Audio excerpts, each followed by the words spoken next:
ప్రభువైన యేసుక్రీస్తు వారి యొక్క ఘనమైన నామంలో మీ అందరికీ కూడా వందనములు తెలియచేసుకుంటున్నాను. ఈరోజు మన యొక్క ప్రార్థన అంశము రక్షణ కొరకు ప్రార్థన. మరి మత్తయి సువార్త 16వ అధ్యాయం 26వ వచనంలో యేసుక్రీస్తు ప్రభువారి ఇట్టి విధంగా సెలవిచ్చి ఉన్నారు. ఒక మనుష్యుడు లోకమంతయు సంపాదించుకొని తన ప్రాణమును పోగొట్టుకుంటే అతనికి ఏమి ప్రయోజనము? ఈ యొక్క వచన ప్రకారము రక్షణ ఎంత విలువైనదో, ఆత్మను సంపాదించుకోవడం ఎంత ప్రాముఖ్యమైనటువంటి విషయమో యేసుక్రీస్తు ప్రభు వారు మనకు సెలవిచ్చి ఉన్నారు. కాబట్టి ఎప్పుడైతే మనం వాక్యానుసారమైనటువంటి ప్రార్థన చేస్తామో అటు ప్రార్థన చాలా శక్తివంతమైన ప్రార్థనగా ఉంటుంది. మీలో ఎవరైతే మీ కుటుంబముల కొరకు, మీ బిడ్డల కొరకు, మీ స్నేహితుల కొరకు, అలాగే బంధుమిత్రుల కొరకు, వారి యొక్క ఆత్మల కొరకు ప్రార్థిస్తూ ఉన్నారో దయచేసి ఈ ప్రార్థనలో ఏకీభవించండి. స్తుతులకు పాత్రుడా, స్తోత్రార్హుడా, మీ ఘనమైన పాదములకు లెక్కలేని స్తుతులు స్తోత్రాలు చెల్లించుకుంటున్నాము తండ్రి.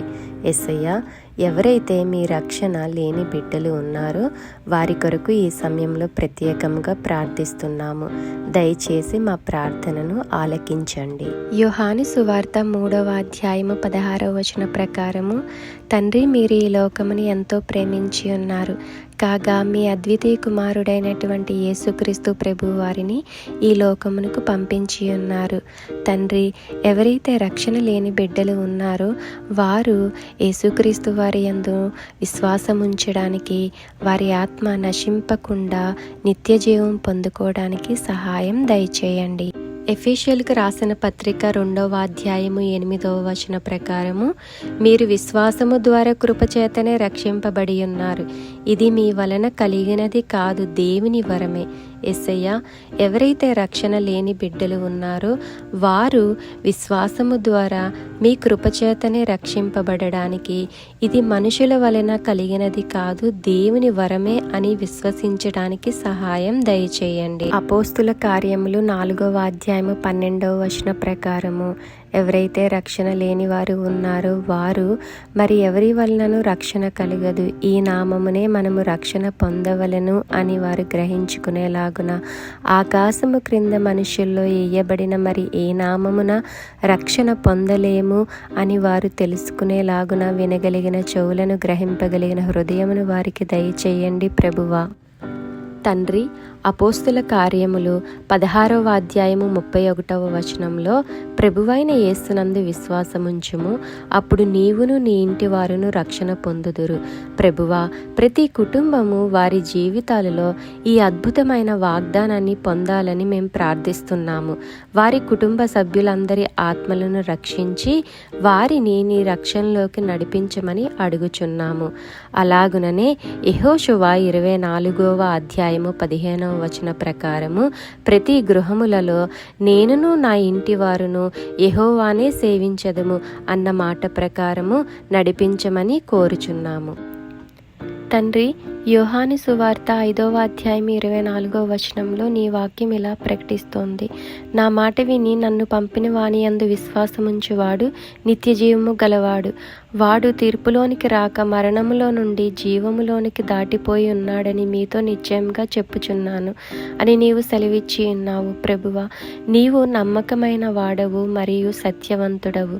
ఇంకా రక్షణ పొందని వారి కొరకు మేము ప్రార్థిస్తున్నాము. రక్షణ లేకుండా మనం చనిపోతే మనం తీర్పును ఎదుర్కొంటామని వారి అర్థం చేసుకోవడానికి సహాయము చేయము.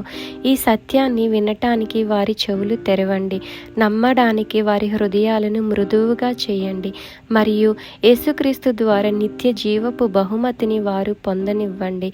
వారిని మరణం నుండి విడిపించి నిత్య జీవపు ఆనందంలోనికి తీసుకురండి. తండ్రి, ఇంకా నిన్ను తెలుసుకోలేని బిడ్డల కొరకు ప్రార్థన చేస్తున్నాము.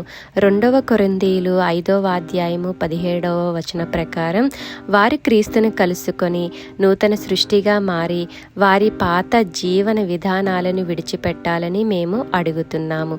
యెహెజ్కేలు 36వ అధ్యాయం 26వ వచన ప్రకారముగా, ప్రభువా, వారికి నూతన హృదయాన్ని మరియు నూతన ఆత్మను దయచేయుము.